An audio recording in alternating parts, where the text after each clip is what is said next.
Hello my friends, welcome to my May favorites video. I did not do a favorites video in April because I did the Mother's Day video, so I've got so much to share with you. I cannot wait to tell you the worst products I tried in the past 2 months all the way up to the best. As you may know, I went to IMATS in the month of April, so I had a haul that I did of the things I got at IMATS, so some of that stuff is in here. Other things you may have seen me mention on the channel, but you have not gotten reviews on them, and also some things that I haven't talked about on the channel at all, so I'm really excited to share these with you. So let's go ahead and start with the worst product I tried this month at number 10. At number 10, you saw me use this if you saw my surprise products never seen on the channel video. I tried out the e.l.f. Hydrating Face Primer. This one did not work for me. It is extremely oily feeling on my skin. It makes my foundation slip and slide all over my face, and it's just horribly annoying, and really didn't like this at all. It's just there's something going on with the texture that is just too oily for me. If you enjoy it and you love it, I think that's fantastic, but it just did not work out for me. The next one is a product that I personally feel lied to me. I feel like the name lied to me. I feel deceived. This is a company I don't own a lot of stuff from, but it's a very popular brand, and I feel like I've been lied to, and it is the MAC False Lashes Mascara.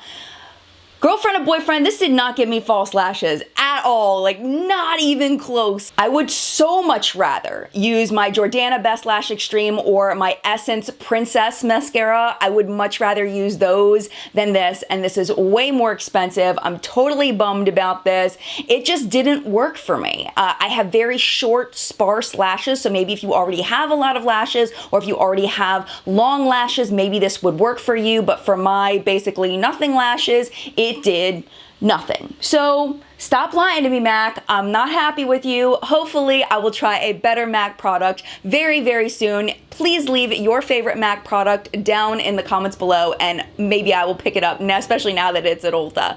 The next product is a product that I absolutely loved initially. I loved it so much, and I was so happy with it, and I raved about it in my IMATS haul. I'm starting to not like it as much, and it is the Roxanne Rizzo Bronze Glow Bronzing Mist for face and body. The initial application of this is absolutely beautiful. This very adorable young man sprayed this on me at IMATS. I paid $40 for it. I was so sold. I sprayed it on at home. I used it for about 2 weeks, and then I kind of stopped using it for a few days, 2, 3, 4 days. I didn't use it, and what I noticed was my skin started to look dirty, like straight up dirt. Like I was sitting on the couch and my husband was like, "Your feet are disgusting. Like they look like you have just been walking through mud and not washed your feet." And I was like, I swear I took a shower this morning. My feet are not dirty. It's the self tanner that is wearing away in places and leaving my feet looking, they just look disgusting. And the same thing was happening, I was noticing on my chest here and also on my arms. I didn't notice it as much on my face, maybe because I exfoliate my face and I use cleansers and things on my face. So it did wear away from my face faster, but it wore away more evenly. When I did purchase this, they did say that in order to get it off, you need to use like an exfoliating sponge or something like that, but that's just too much work for me. I had really high hopes for this. It smells amazing, and like I said, the initial application of it is beautiful. I definitely recommend if you do buy this, you need to apply it in your shower because it makes a mess everywhere. I learned that the hard way too, but overall, this is going to be one that I will probably continue to use occasionally, but I will never build it up again the way that I had it built up because it just, the wear down of it is really gross. At number 7, this product isn't a bad product. It just, again, I feel like it was false advertising. This is the Estee Lauder Double Wear, and this is the travel version. I did shoot a 5-minute review on this. I'm not sure if I'm going to post it or not. I'm not sure if I like how it came out, but I may post it. I'm not sure, but I did do a wear test on this to show you how it wore yesterday, and it's not Estee Lauder Double Wear. That's what it comes down to. Only 20% of this product that's in here is the same as the original Estee Lauder Double Wear, and I think that's extremely deceptive. It presents itself as Estee Lauder Double Wear in a travel container, and that's just simply not true. It does come with this little sponge here, and then what you do is you press on this little button here, and then the foundation comes out. So it's really great format for travel. A light coverage foundation, lasting power wasn't great, which is pretty much the opposite of Estee Lauder Double Wear for me. So I was really disappointed that this wasn't as it was advertised. Is it a bad product? No. it's not a bad product. It's got decent lasting power. It's okay, but the price on it is outrageous. They've actually got this on sale right now on Estee Lauder's website for $25, and even at $25, you're only getting 0.4 ounces of it, which it's still ridiculously expensive if you think about it per ounce. So I still don't recommend this. If it was a lower price foundation, then I would say, yeah, go for it. But because of the price point, I don't recommend this at all. Starting to get toward middle ground here. These are ones that they apply absolutely beautifully. If you're going to do an Instagram look, they'll look fantastic. But through the day, I don't really enjoy them. They're the Dose of Colors. What are they? They're called the Ideal Duos. I bought 2 of these at IMATS. I got Lemon Drop and I got Shell. So the way these work is you have kind of a MAC paint pot kind of thing. In the top, it's just a little bit oilier than a MAC paint pot. Up here that matches the glitter pigment that's in the bottom. And like I said, the initial look of it is gorgeous. It's so pretty. I have tried the top part, the base all by itself, and it does crease a little bit on me. So if you have oily lids, it'll probably crease pretty badly on you. If you have dry lids, it may work better. But what I found about the glitter, which sticks very well to the base, I don't have fallout, but what happens is I'm noticing that there's transfer, like how I just put it right onto my lid, but I noticed that it transfers up above my crease because, you know, when your eyes open, you know, the skin touches there and it transfers really bad to there, which is a look that I don't particularly enjoy, is glitter up over my crease. And it's really hard to get off of there because it does stick to the eyes so well. So overall, I'm kind of on the fence with these. I think I'm gonna start using the base with powder eyeshadows. I think that would be a good thing. And also I think I'm gonna use the glitter as kind of a topper over like glitter glue with another look, but I don't feel like the 2 products work really well together.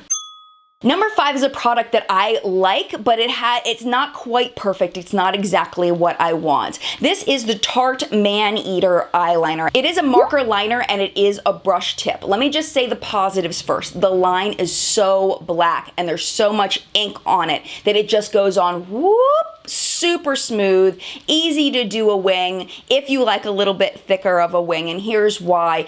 The brush kind of spreads out a little bit on the lid, so as you spread it, it kind of, it's not quite as fine as it is when it's just sitting there as when you're pressing it down onto the skin, so it's a little bit more difficult than I like to get that point at the end of the wing, but if you're good at that flick, you'll probably be able to work with it. This isn't a problem for me, but I've talked to my subscribers about this. I forget exactly who it was, but somebody was telling me that for her, it seeped into her fine lines. It hasn't been a problem for me, but if you have a lot of fine lines on your eyes, it may be a problem for you. So for me, this liner is just okay. If you're gonna get a Tarte liner, I would recommend the So Fine over this one.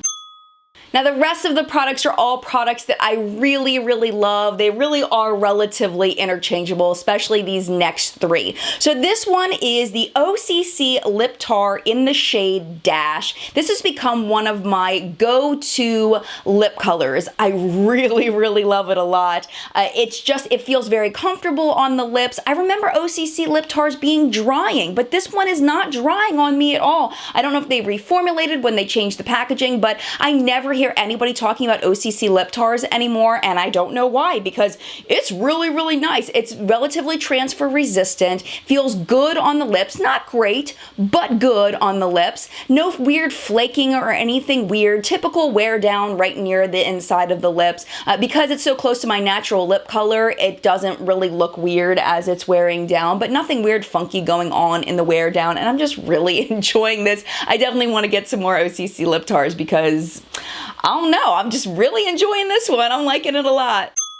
The next one is a total shocker. I bought it on an impulse buy and I had no idea it was gonna be this good, and I am like, ah! It is the Ulta Beauty Metallic 6-piece eyeshadow palette.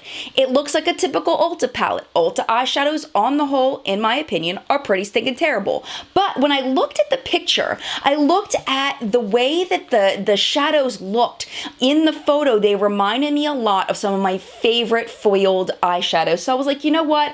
I'm gonna give it a shot. And man, I am not regretting this at all. This is probably the least expensive eyeshadow palette that I have found that gives this quality of performance. If you just like one shimmer shade on your lid and be one and done, then you'll be fine. If you like to use some mattes in your look to kind of balance it out, you're gonna have to find a matte palette to go with it because this is all metallic shimmery shades. There is not a dud in this bunch. It is wonderful, and I was completely shocked, so pleasantly surprised, and I really, really hope that Ulta comes out with more of these because they are wonderful. Number 2 is another find that I got at iMats. This was actually given to me by the brand when I dropped my business card. They're like, hey, you want to try some of our products? And they gave me a few things to try. Oh my gosh, I've got to tell you about this. This was no obligation to review. They're not paying me for this. They just given me the product and said, you know, if you want to try this.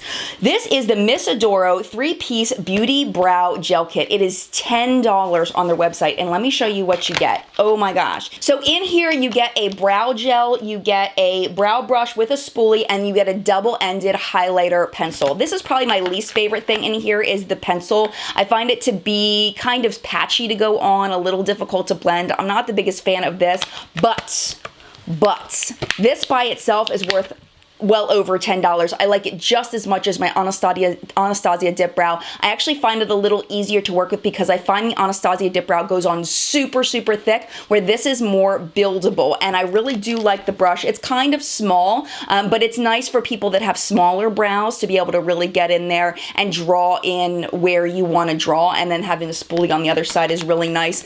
But oh my gosh, is this stuff awesome. The lasting power is wonderful. I've worn this on sweaty days, and on those sweaty days, things can kind of start dripping out of place, but this does not go anywhere, and I have been loving it, and I cannot believe it's only $10. When I looked up how much it cost, I was like, oh, are you serious? So excited about this product. If you are looking for a brow product, I would definitely recommend checking this out.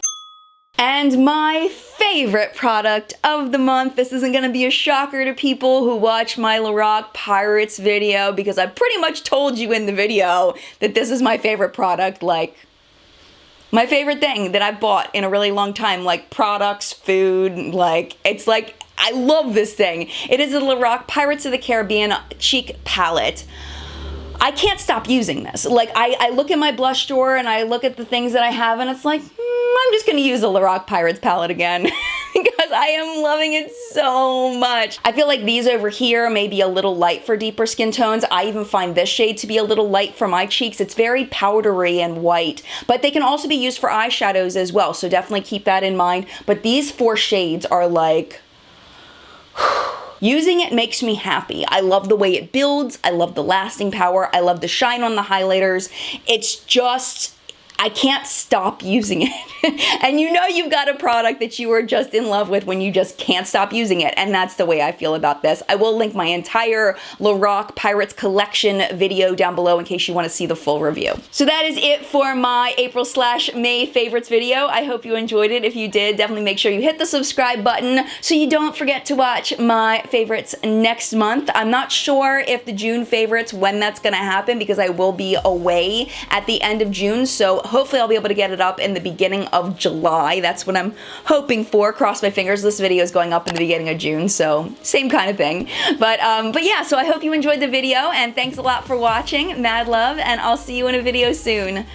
Bye!